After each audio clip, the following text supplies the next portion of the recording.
Hi, can I help you? Yeah, I hope so. This is the first time I've been down to the union. I'm a new international student, and I just wondered what to do. Oh, right. Well, normally we ask international students to fill out this form, and we put your details on the wall by reception. Then other students can contact you. It's a way for everybody to get to know each other. It can be a bit lonely otherwise. Oh, I see. What's your name? I'm Anna, by the way. It's Stefan Unger.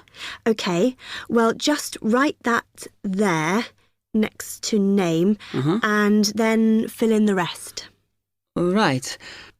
What does it mean, degree program? Oh, just if you are an undergraduate or a postgraduate. Or maybe you're just here for a short course? I'm a postgraduate. Do I need to say what in? Not really. It's too much detail. But you should put your department, so people who have the same interests or problems as you can get in touch. So I'm studying marine construction, so for department, do I put down the science faculty then?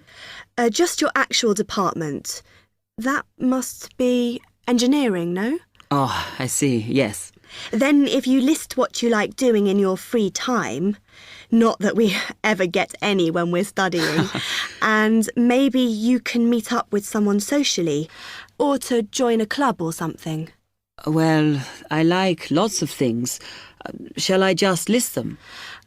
My advice is to just put one or two, like football and films or whatever. Otherwise, you'll get so many invitations, you won't get any time to work. OK.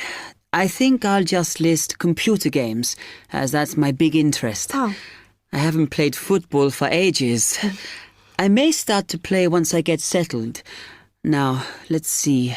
Next thing is languages. Yes, we find many of the international students get a bit tired of speaking English all the time. Sometimes they like to speak to someone in their own language. It's up to you. That is a good idea. I presume I don't need to put English down. Oh, no. I put Italian and French. I can only speak German, my mother tongue. OK, well, that's fine. Just put that. What does accommodation mean? Is that my address? We're trying to find similarities between people, and some people live in hall, some are in flats, some are in bedsits. So it helps if you say. I'm in hall, though I'd like to be in a flat, but that won't happen till the end of the first term. Put where you are now. You can always change it later. Then finally, just put your phone number. I haven't really got one. I haven't sorted out a mobile yet. Well, it's going to be difficult for people to contact you then, isn't it? Why don't you put the union one and we'll take messages for you? OK. It's 02950 659 003. Have you got that? Yes. OK then. You now have 30 seconds to read questions 7 to 10.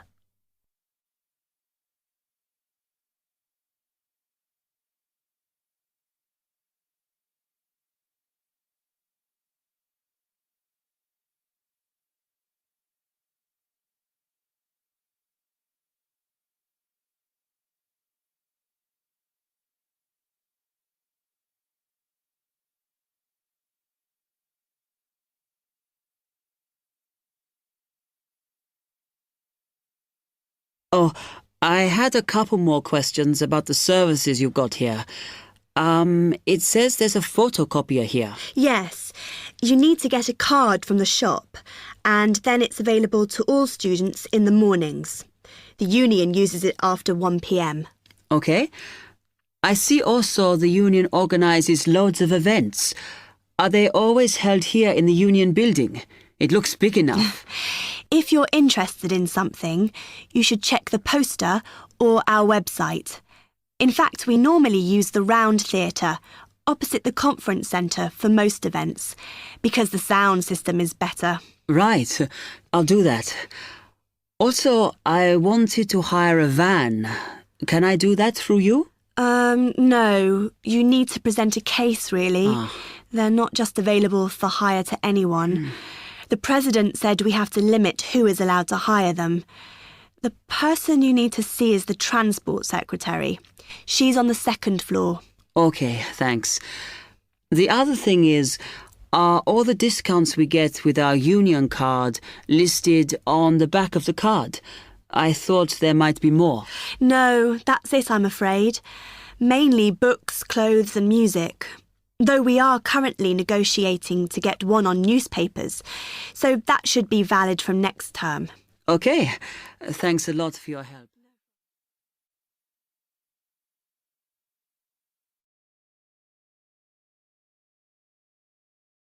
That is the end of part 1.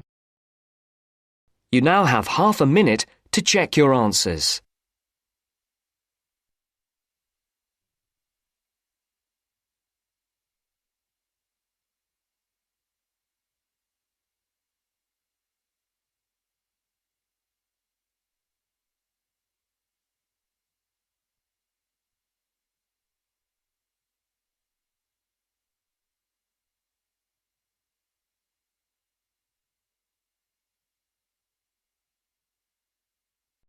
Now turns to part 2. Part 2. You will hear a talk on local radio about a short film festival in the town of Adborn. Now you have some time to look at questions 11 to 16.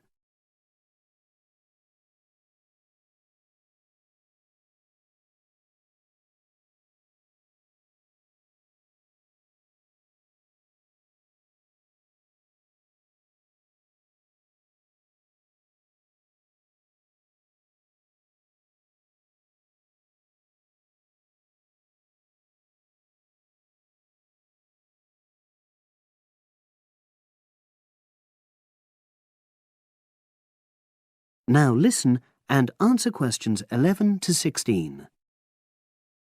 Today we're pleased to have on the show Fatima Johnson, who is the organiser of the Adborn Film Festival. Welcome, Fatima. Hello. Can you tell us a bit about the background to the festival and what it brings to the town? Well, the festival was started in 1996 by the then Mayor of Adborn, Joanne Smith. She wasn't a filmmaker herself. She'd actually been a very energetic tourism development officer for many years. But Adborn had run a classical music festival, which had been becoming less and less popular in recent years. Joanne was looking around for something to replace it and to use funds allocated to it to promote something which local people can enjoy. Great.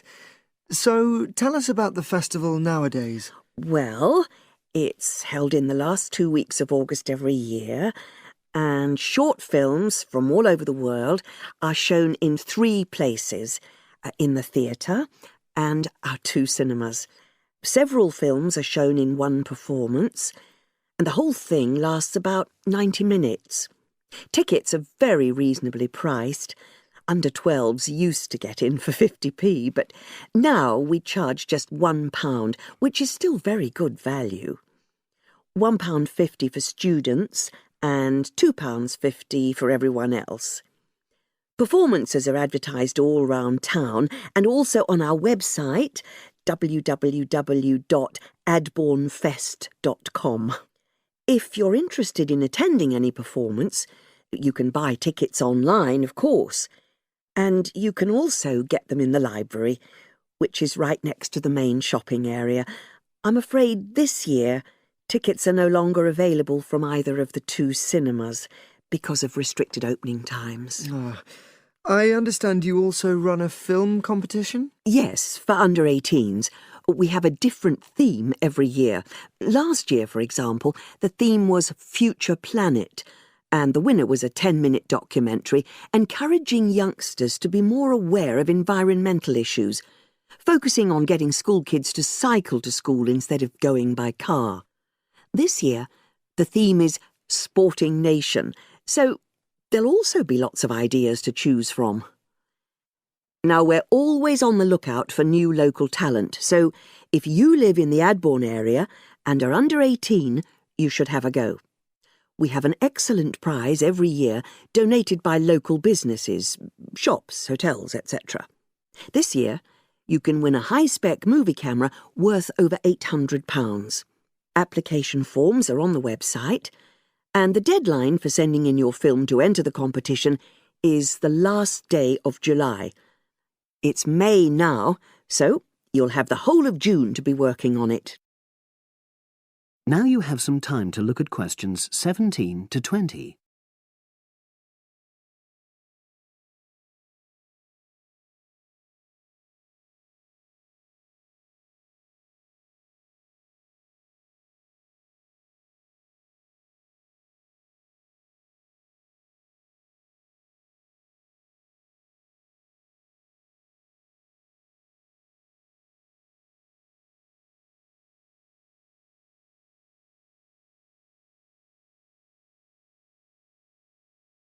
Now listen and answer questions 17 to 20. And what are the judges looking for? Well, although we choose very topical issues like the environment, we're not looking for propaganda, trying to get people to do something. Instead, we're looking for a new angle, a fresh way of looking at a theme.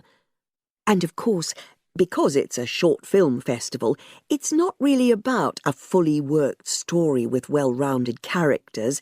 It's more about good photography, conveying things visually. And who judges the films? A panel of 3 people who know a lot about film. We've used the same judges for many years, and we're very happy with their expertise. One thing we probably will change next year, though, is we want to add another class and another prize for older filmmakers. We'll keep it at a maximum of 10 minutes, though. The length works well for our festival. We also want to use different venues for the film shows, such as community centres and at least one school. It might make performances more accessible to a wider audience. We did explore the possibility of having late-night showings, but that's unlikely to happen in the coming year. So, as I say, if anyone's interested in submitting a film for our competition, go onto our website and you'll be able to access everything.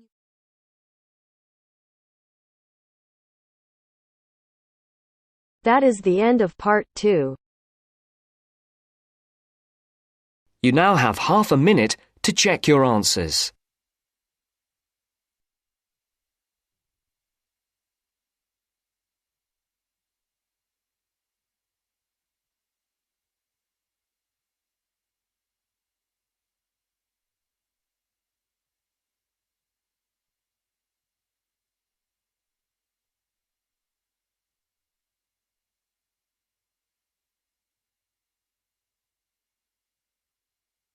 Now turns to part 3.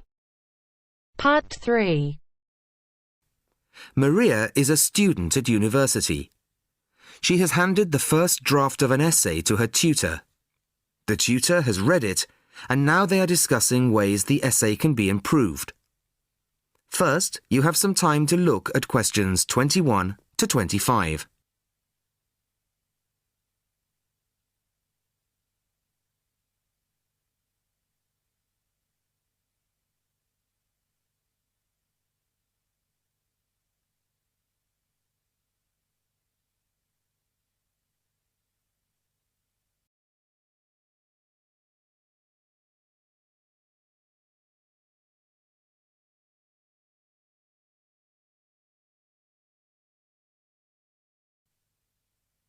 Listen carefully to the first part of the conversation and answer questions 21 to 25.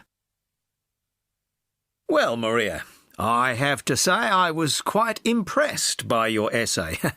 It's a big improvement on the last one. Really? I'm glad. I put a lot more work into this one. I really spent ages on it. And it shows. You've addressed most of the problems I pointed out last time. In particular, the style and language are much more appropriate for an academic essay. So that aspect is okay. Absolutely. If you carry on like this, you shouldn't have any significant problems in that department. That's a relief. I've been quite worried about that, although I've been reading a lot of other essays to try to get the right style. Well, I'd say you've been successful. There are just one or two minor things you could look at. Your punctuation's quite basic. It's really just full stops and commas. And parentheses. Brackets? Yes, brackets if you prefer. In academic writing, these are best used only occasionally, if at all. You use them rather too often. Okay, I see. And I'm sorry to mention it, but your spelling. I know. But I'm working on a foreign computer. The spell checker doesn't work for English. Are you sure? Have you tried changing the setting to English? No, I haven't. Well, I should see if that's possible. I haven't marked you down this time, but, well, some of my colleagues are a bit old-fashioned about spelling. I'd try to get that sorted out if I were you. Okay, I understand. I'll try to change the setting. Before you hear the rest of the conversation, you have some time to look at questions 26 to 30.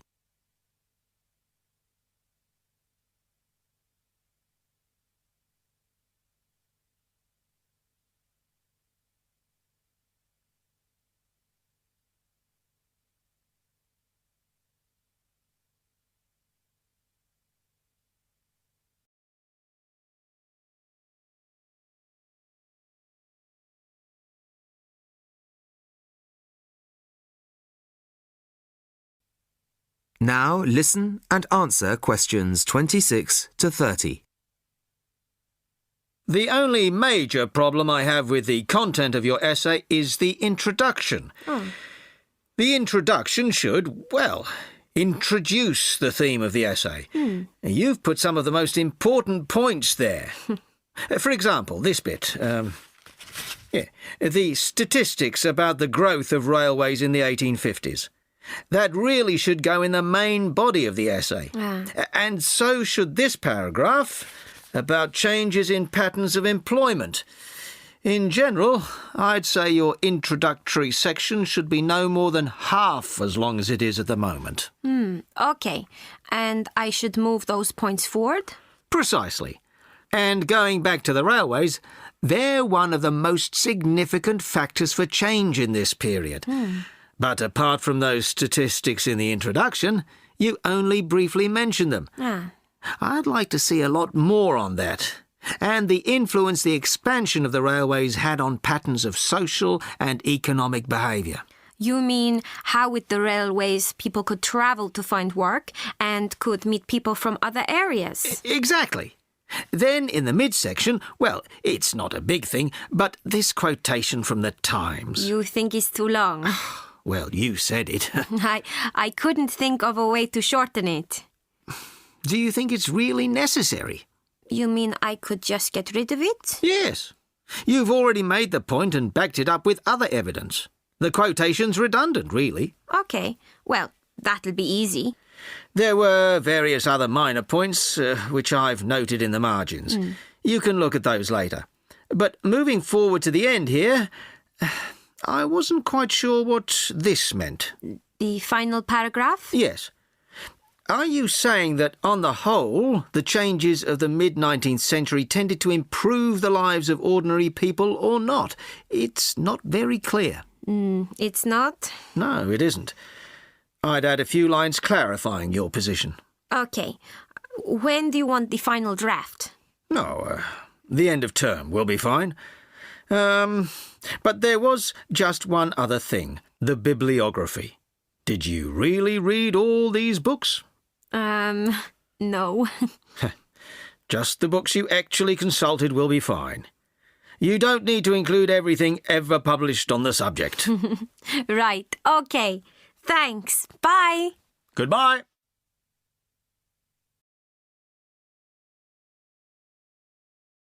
That is the end of part 3. You now have half a minute to check your answers.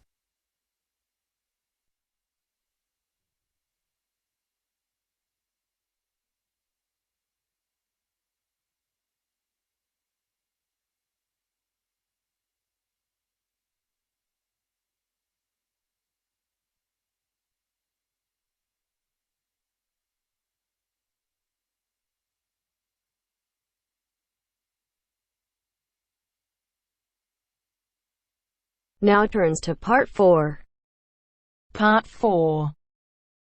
You will hear a talk from a series of lectures on the survival of our planet. Professor Samson talks about endangered species of flora and fauna. First, you'll have half a minute to look at questions 31 to 40.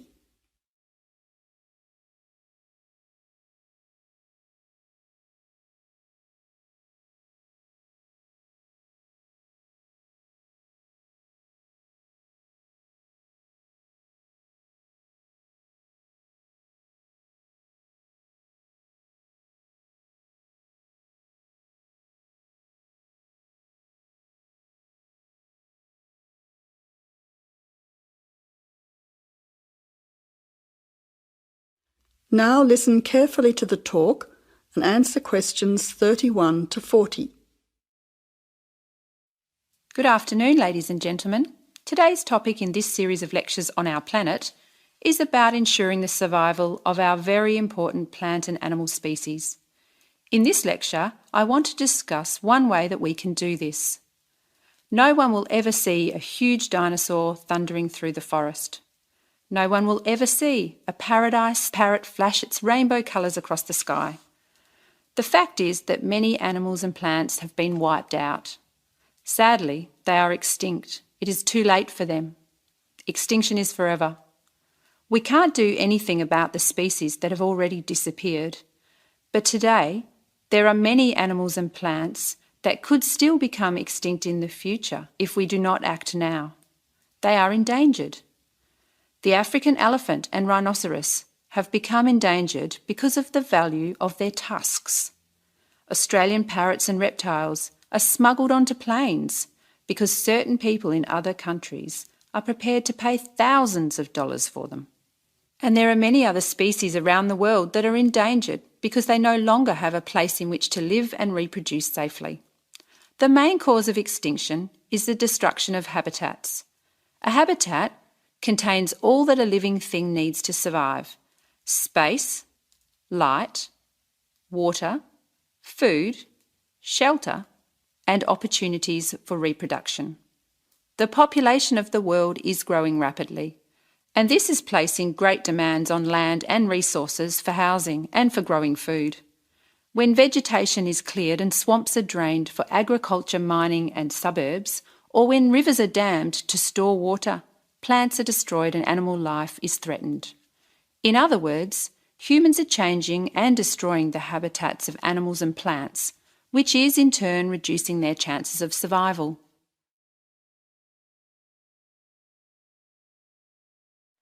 So how can we conserve habitats and help save endangered species? Well, one way is to protect their habitats permanently in national parks or nature reserves. National parks have been created in many countries. They encourage people to enjoy the beauty and diversity of the animals and plants that live there without harming them.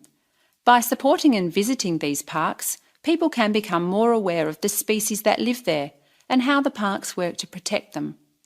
It is very important that, when visiting a national park, we keep them safe for future generations of plants and animals by obeying a few rules.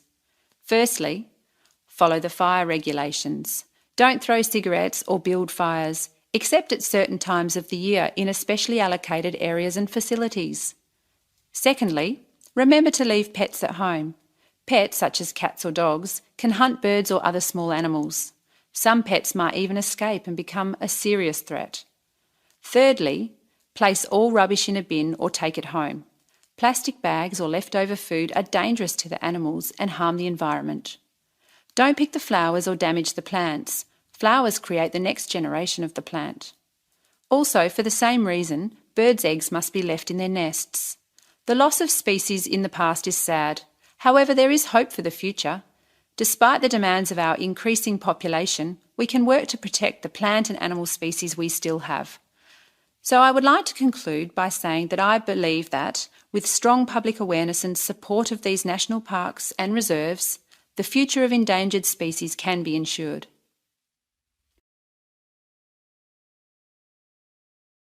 That is the end of part 4. You now have half a minute to check your answers. Our hearts beat to the city streets. We began to feel the fire. We rise like tall buildings as the chemicals they take us higher. The night's young, it has just begun as she puts her hand in mine. We wanna chase the night, wanna dance to the light, pull the stars from the sky, just two hearts running wild. Never sleep, never stop, as we shout